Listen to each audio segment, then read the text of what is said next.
Welcome students. In this environmental impact assessment and management, we have seen two units.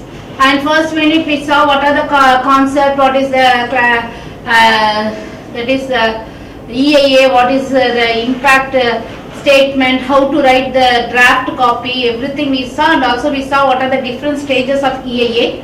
In the second unit we saw about the impact methods, EIA methods, what are the methods that we have to adopt for the impact analysis and what are the criteria that is there that we saw. And this unit we will be seeing about the impact of development activities and land use, introduction and methodology for the assessment, mainly the soil and the groundwater we will be seeing. Around 7 steps are there. First steps is delineation of study area and identification of activities, like that we have 7 steps. In this class we will see about this, and the next we will see about the application of remote sensing and GIS in EIA. Okay. So almost every type of action or project can produce changes on the surroundings of the land. And what is that land? What is the impact of that one? We have to study. Some action and project will can have a direct effect, which will have secondary effect. Okay, or indirect effect, and which will have secondary effects. The assessment of potential land use impacts should be comprehensive, covering characteristics of the project. The integrity of soils and groundwater can be altered by a variety of physical disturbances, including the addition or removal of soil or water, compaction of the soil. The next one, it is the changes in the use of land or ground cover, land and land use, and changes in the water hydrology, changes in the climate, the temperature, rainfall, wind, and the addition of the removal of the substance or heat. These are the varieties of the physical disturbances we can see. For example, the discharge of effluent in the groundwater, discharge of effluent or disposal of waste onto the land, leaching of the contaminants into the groundwater, the quality of the surface water, the deposition of the air pollutants on land, everything will play a very important role in the affects the soil and groundwater properties. Okay. So the next one, it is the effect of these vary from first order direct impact will differ from the second order impact, and also the changes in the groundwater, the regime of the soil structure, that is due to the erosion, substructure, everything that, and also the quality of the groundwater, everything depends on the direct and also the indirect structures. So if I am going to see now, so what is the activity? It is a other sectors, activity of other sectors that I have given. So it is the change in climate. Due to change in climate, what is there? Addition of removal of groundwater will take place. And also from the other surface, what happens from other sectors, industrial sectors, other things, change in surface water hydrology will be there. So both of the things, what will happen? It will have change in groundwater regime, soil moisture, water level, water flow pattern, and saltwater intrusion. Depending upon other sectors, this additional removal or disturbance of soil also there. So this water and soil combines together, it will change the structure of the soil, groundwater, texture, grain size, permeability of the soil differs because the permeability is more, the water can get into it, soil aeration, organic matter. So what is the effect of all these things? It is soil by the plants and animals will be getting affected, the groundwater will get affected, the agriculture crops, everything will get affected, and the livestock, there is a human, plants, animals will get affected, human health will be affected, and the overall the water quality will be affected both in the surface and the subsurface areas. Removal of water from here, if you are going to have the water mix, what will happen? Building and rocks or monuments and the health may be affected, like that it is there. So similar to that, if there is a change in groundwater, change in climate, it happens with the erosion. So what is the effect on surface water quality, landscape, visual ecological amenity, plants and animals, and agriculture, crops and forestry. So these are the things that is affected by due to the change in groundwater and change in climate. Similarly, if there is a deposition from air, any pollutants or the infiltration from surface water, if it is there, then what happens means due to the heat and the temperature difference in the environment, it can go for a leaching or it can go for some that is gas production, and it will have the effects on the air quality. So change in quality of temperature of soil, change in quality and temperature of the groundwater, it will also affect the entire things. That is the soil that is the grade, subgrade, everything, the plants and animals, the agricultural crops and forestry, livestock, human health, surface water quality. All these are getting affected. So the first one we will go for the methodology of the prediction of assessment of impact on soil and groundwater. Okay, so there are 7 activities or 7 steps that is involved to conduct the effect of that is a prediction of impacts on soil and groundwater. In the coming other units also we will follow these 7 steps. Okay, so if there is a wind, something is there, we have to go in for the wind instead of soil and groundwater. So the analyzing the environmental impacts, both objective and subjective judgments should be taken into considerations. So what are the objective judgments? Are defined as those which involve or use facts that are observable. What is that we are observing? What is that it is present there? That actually we are taking it as the observable objective judgment. This is the basis of the feelings and beliefs. Because of this may happen. This is already, it was there because of the erosion, this rocks has been formed. So if I am going to dig also, this type of rock will be there, soil structure will be there.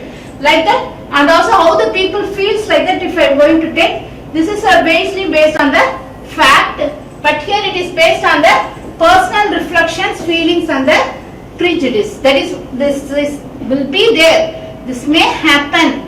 Like that, what I am telling, that is the. So mainly this objective and the subjective judgments are mainly there for the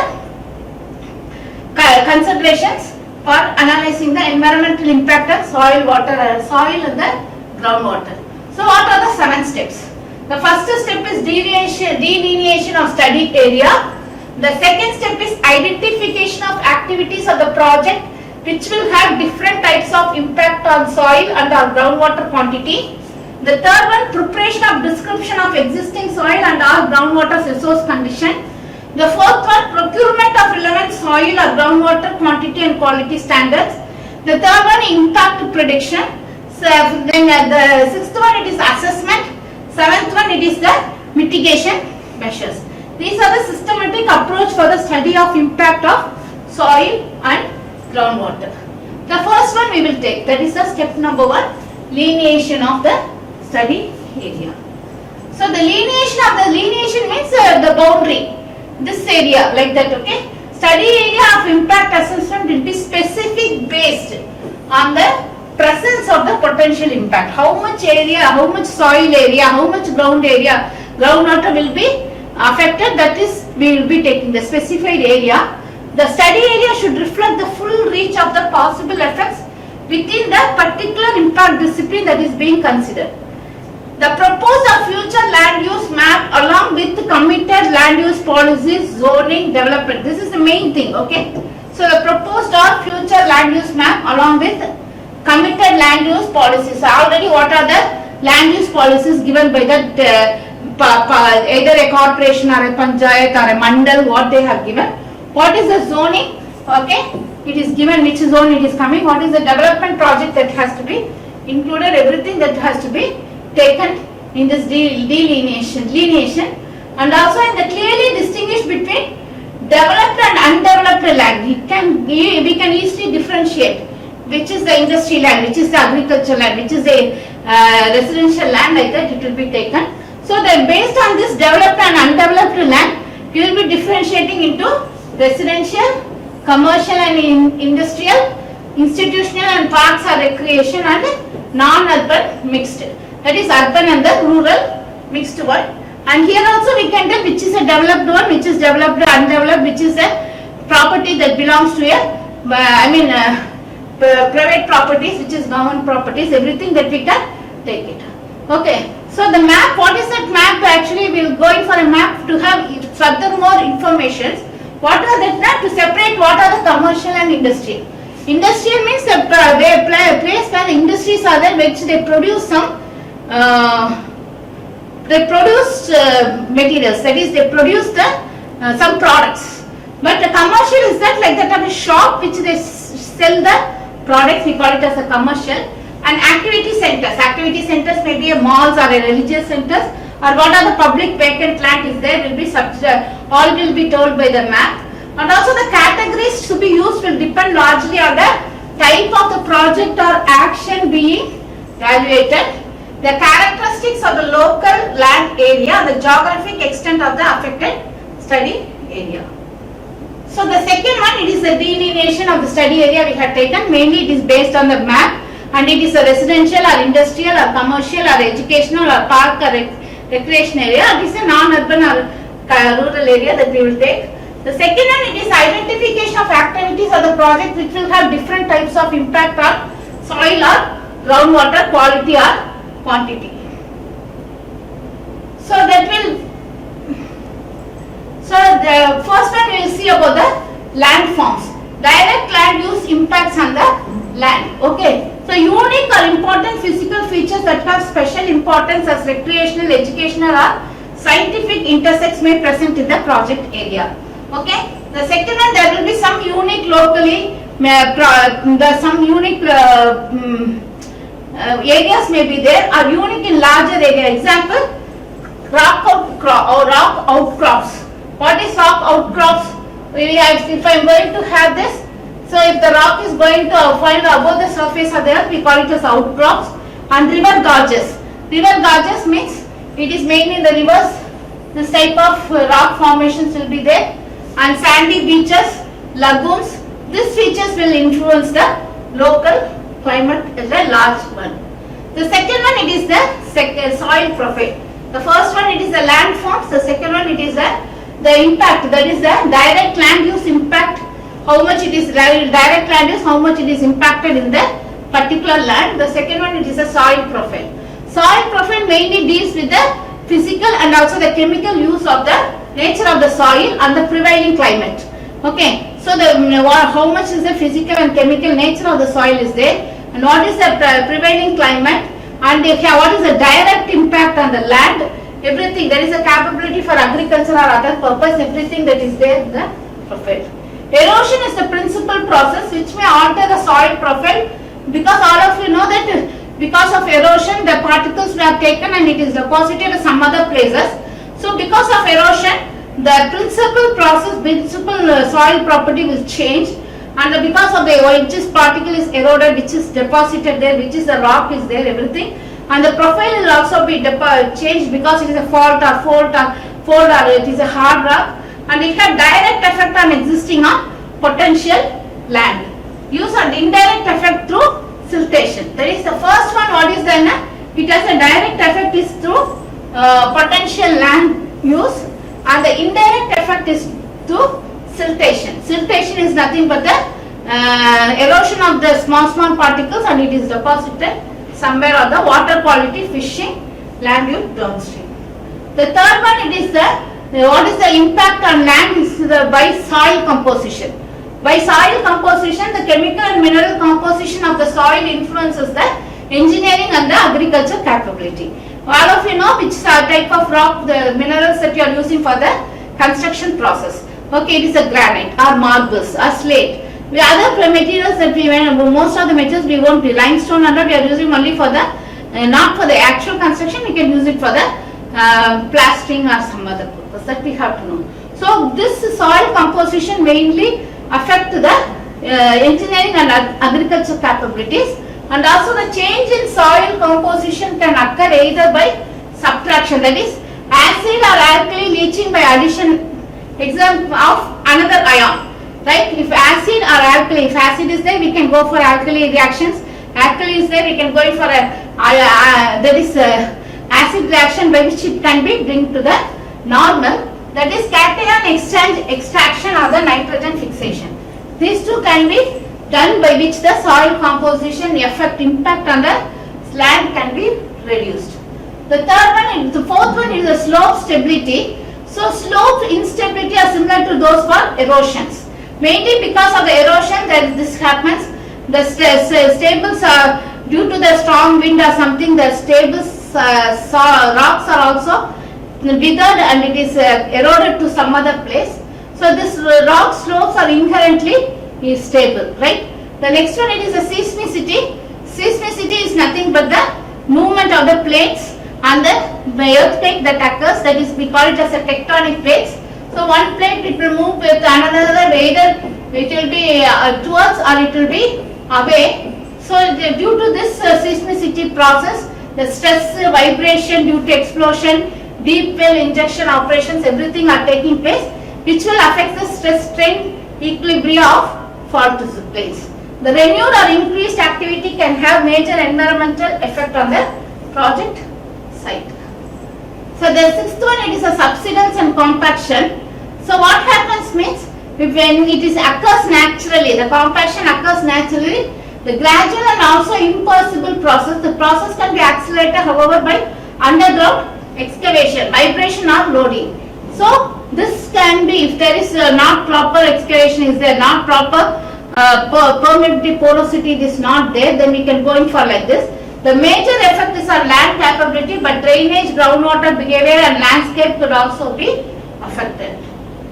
So what is the next effect on, that is the impact on the land, direct impact on land is that due to the floodplain swamps. Floodplains and swamps are the important part of the drainage pattern as they admit peak flows into the drainage system. Reclamation of natural floodplains or swamps may result in the flooding and siltation of other areas from peak flow. So the major engineering of a drainage system may either decrease the amount of agricultural land available or may destroy the wetland principle, that is aquatic land will get affected, birds, aquatic fauna will be affected. The next one, it is a land use, how the impact of land use will affect the land as such. The existing land use and the compatibility with existing or planned use or adjacent land are important components of the environment. So we plan to go for a careful site selection in order to the principal means by controlling them, but without this proper site selection and giving approval we cannot do. We cannot go for preventing the impact on the land. The next one, it is a mineral or engineering resources. We already saw about the formation of the rock. The main thing, the occurrence of the mineral or the engineering resources is of strategic and economic importance. Loss of such resources either through wasteful use or through development incompatible with subsequent mining or quarrying proposal can result in long-term economic or social impact on the same community in that particular land. The last 10th one is the buffer zones. Buffer zones are the spaces provided for natural environmental protection from drainage by external experts. Some zones they will particularly not be used. That is called as a reserve forest area, like that. They will have some areas which they should not use it. It is used for the environmental, to reduce the environmental impact of that land or the particular things. They are usually vegetated. Depending upon the purpose, they can provide wind breaks, erosion control, sediment traps, wildlife shelter, sound insulation and visual screening. So what happens, some project action by their very nature have direct or obvious impacts. Direct impacts, some has a secondary impact, physically destroying or clearing the land by implementing a new use. Here are some example of this kind of direct land use revisions, that is the direct impact.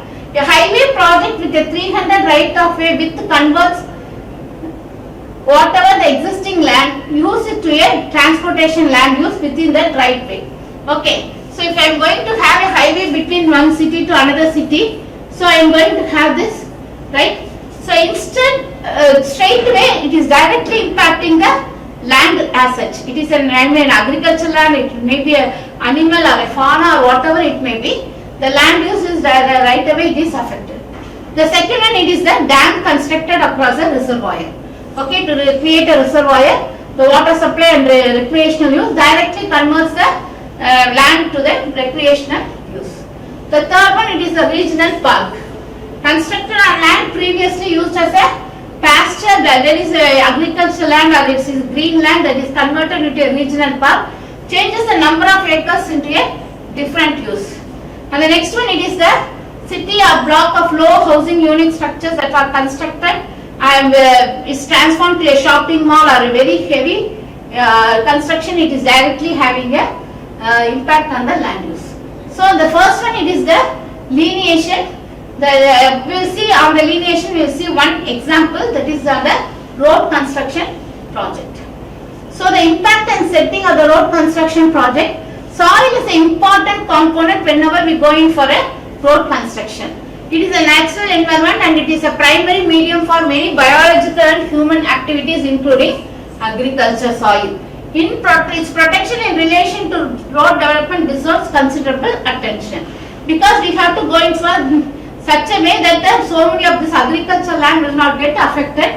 Now there are so many places the people are opposing for laying a road because of this purpose. In the road itself, in borrow pits or around rivers and streams, there are many places where damage may occur. The impacts and settings, the losses may be considerable for the road agencies and others. The farmers losing the crops and land, agricultural land, fisheries losing the income because of the sedimentation of the rivers due to the road, the settling and the lakes. Roads users being delayed when road embankments or structures collapse. So these are the direct impact because of this road project. The cost of correcting these problems are many times greater than the cost of the that is given for the preventive measure. The second one, it is a loss of productive soil.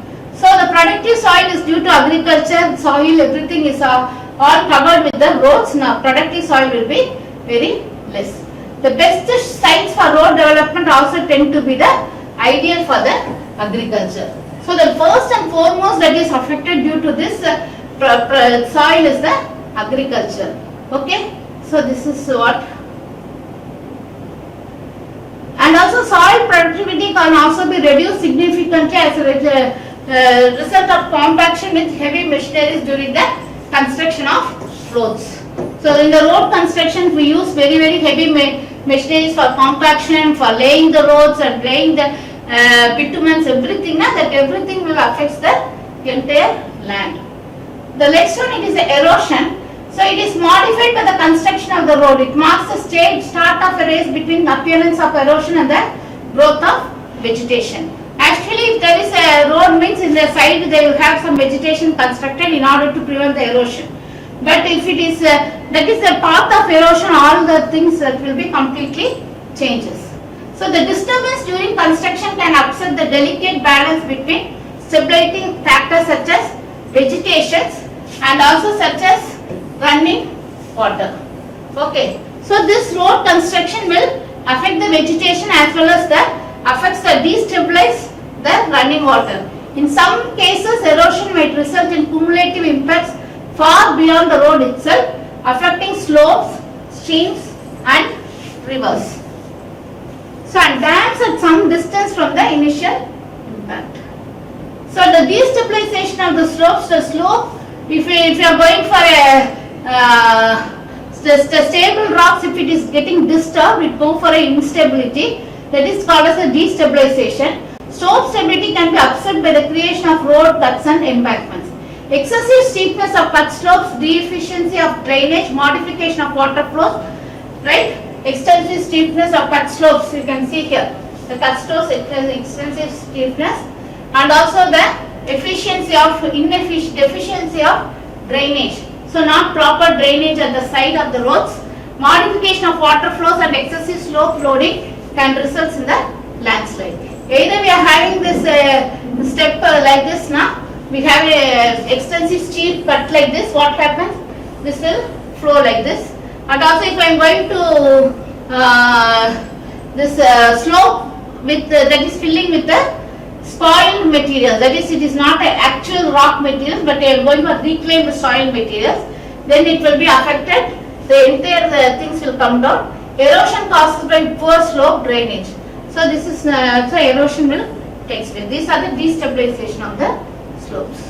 Okay, side tipping of, we will see in the coming slide, we will see how this can be rectified. The side tipping of spoiled materials.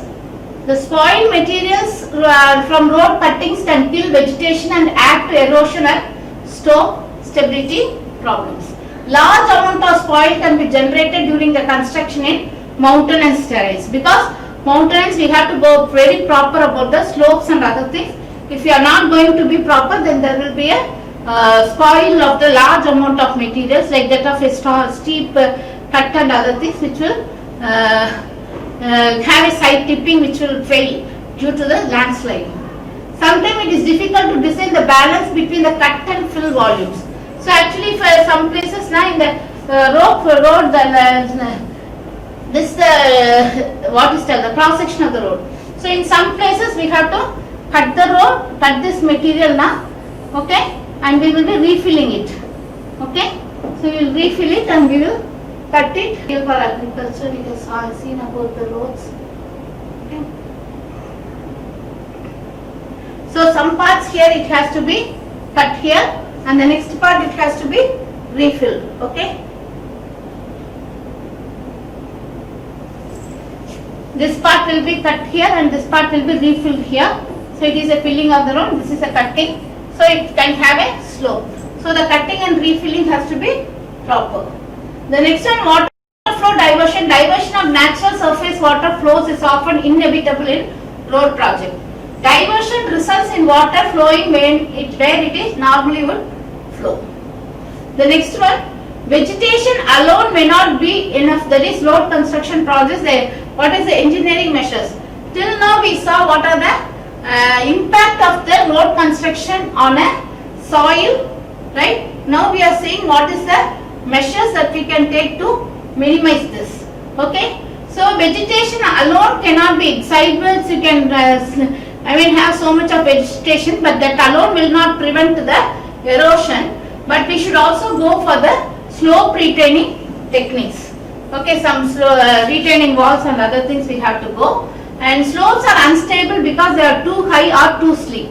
When it is steep like this now, or it is very high now, then there will be chances of slope is more. This land will slide, so we have to go in for very careful. We have to go for a retaining wall. Climatic conditions such that establishment of vegetation is slow and it is impossible.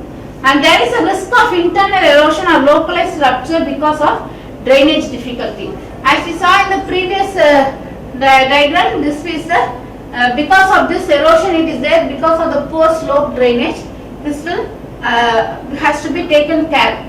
Okay. So what is that now? Climatic conditions, that is vegetation is slow, is impossible. Internal erosion, localized rupture because of drainage difficulties is risk.